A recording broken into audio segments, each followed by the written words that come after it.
પલ express ન્યૂઝમાં આપનું સ્વાગત છે। સ્થાનિક સ્વરાજની ચૂંટણીને લઈને નવસારીથી સૌથી મોટા અને મહત્વના સમાચાર। ગણદેવી નગરપાલિકામાં ચૂંટણી પહેલાં જ 24 બેઠકોમાંથી 20 બેઠક પર ભાજપના ઉમેદવારો બિનહરીફ થવાની પૂરેપૂરી શક્યતા છે, જ્યારે અન્ય 4 બેઠકો પર અપક્ષના ઉમેદવારોએ ફોર્મ ભરતા ત્યાં ચૂંટણી યોજાઈ શકે છે।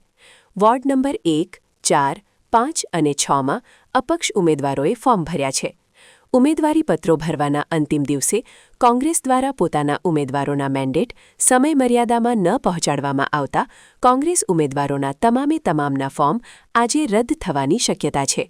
જો ઉમેદવારો પોતાના ફોર્મ પરત ખેંચે અથવા ફોર્મ ચકાસણી દરમિયાન કોઈ ક્ષતિ સામે આવશે તો ગણદેવી નગરપાલિકાની 24 બેઠકો પર ભાજપના ઉમેદવારો બિનહરીફ જાહેર થઈ જશે। કોંગ્રેસનું મિસમેનેજમેન્ટ કે પછી કોઈ ખેલ પડ્યો તેવી ચર્ચાએ રાજકારણમાં જોર પકડ્યું।